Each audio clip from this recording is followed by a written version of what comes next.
You have not slept properly in weeks. You've tried everything. Counting sheep, useless. Warm milk, disgusting.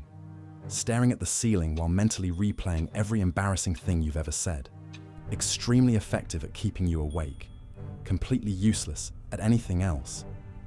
You have, at some point in the last month, Googled, "Why can't I sleep?" at 2 a.m. on your phone, with the screen brightness on full. This is called irony. Now, imagine instead that 4,000 years ago, there was a solution. You traveled 5 days across the desert. You fasted. You prayed. You bathed in sacred water. And now you are lying on the floor of a darkened Egyptian temple, surrounded by chanting priests, burning herbs, and the absolute certainty that a god is about to come to you in your sleep and tell you exactly what is wrong with you. This was not a fever dream. This was not a cult. This was medicine. And according to the evidence, it worked significantly better than your current strategy of doom scrolling until 3 a.m.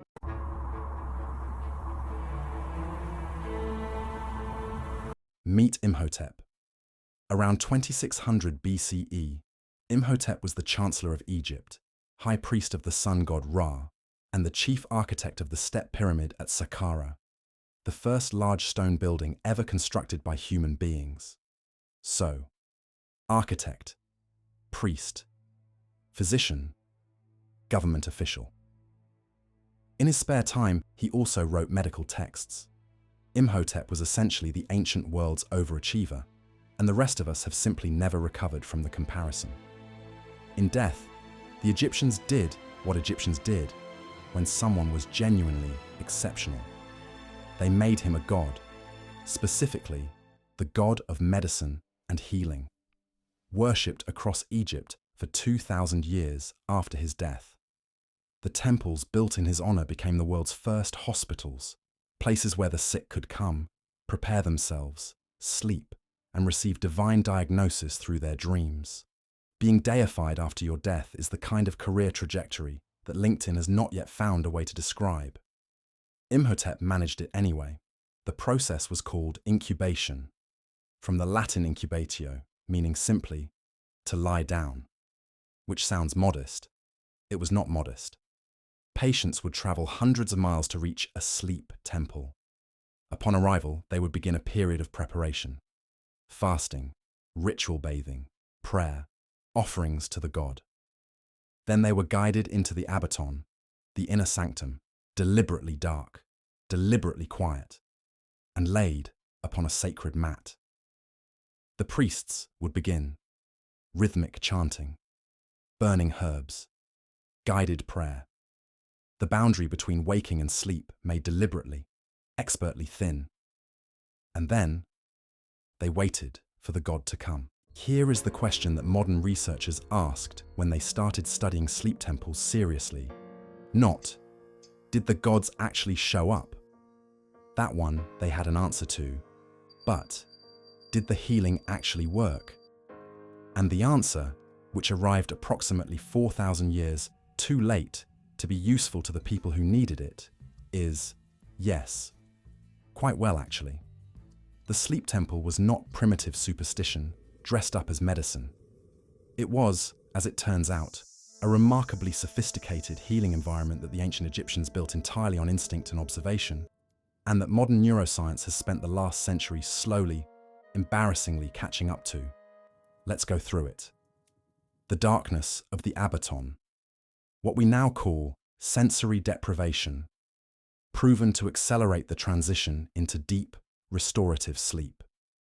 The fasting, shown in modern studies to alter dream states, heighten neurological sensitivity, and increase the vividness and memorability of sleep experiences.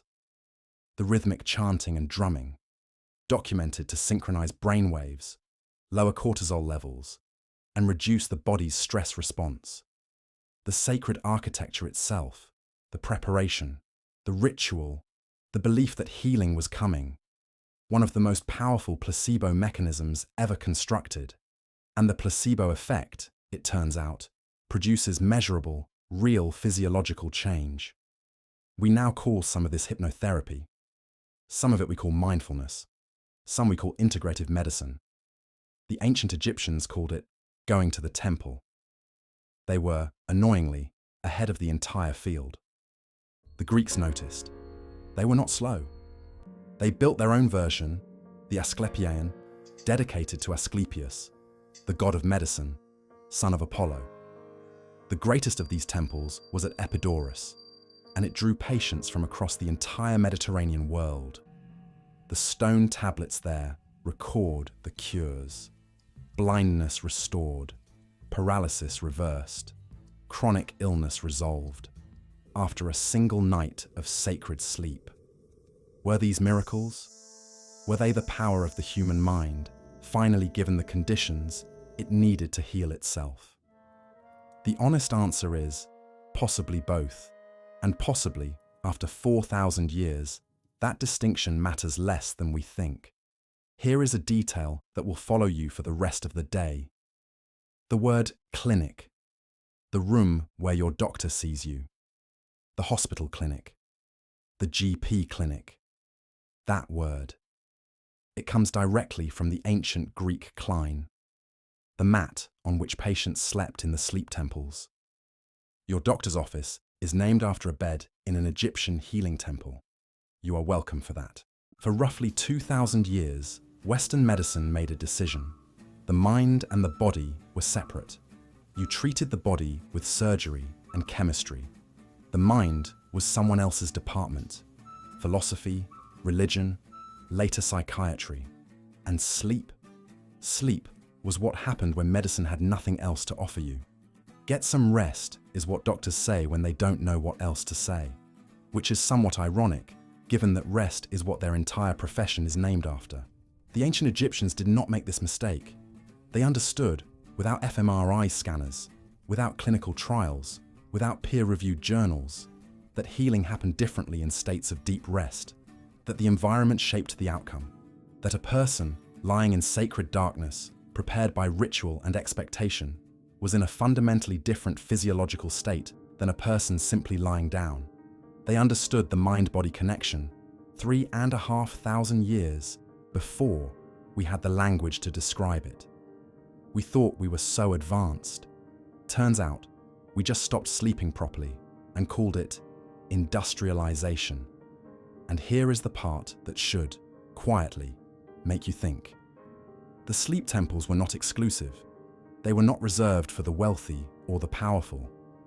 Historical accounts describe pilgrims of every class, laborers, merchants, farmers, soldiers, making the journey to these temples. The logic was egalitarian in a way that modern healthcare, 4,000 years later, still struggles with. The god did not play favorites. If you came, if you prepared, if you slept, you had the same chance at healing as the pharaoh. Universal access to healing, regardless of income or status. The ancient Egyptians invented it. We're still arguing about it. Modern medicine is, slowly, circling back. Sleep therapy, integrative medicine, the neuroscience of ritual and placebo, psychosomatic research. The ancient knowledge is being rediscovered, rebranded and published in journals as if it is new. It is not new. It is 4,000 years old. It worked then. It is working now. Egypt's sleep temples survived for over 2,000 years, used continuously from the age of the pharaohs through the Roman occupation, well into the Christian era. That is not the lifespan of a fad, or a superstition, or a lucky guess. That is the lifespan of something that worked. They were eventually abandoned. The old gods faded, the temples crumbled, the knowledge was scattered, some preserved in Greek medicine, some lost entirely, some buried under centuries of other certainties that turned out to be wrong. It took us 4,000 years to rediscover that sleep is medicine. In the meantime, we invented the coffee industry. Make of that what you will. But tonight, when you can't sleep, when you're staring at the ceiling at 3 a.m. running the mental highlight reel of every questionable life decision you've ever made, consider that 4,000 years ago, Someone built you a room for exactly this. Dark, quiet, sacred, safe. And the God who was supposed to show up in your dream, current evidence suggests it may have been your own mind all along, which, honestly, makes it more impressive. If you made it this far, you clearly have excellent taste. Stories like this deserve to be remembered and shared. Like, subscribe, and tap the bell so the next forgotten story finds its way back to you. And if you want to carry a little piece of history with you, our merch is waiting in the links below.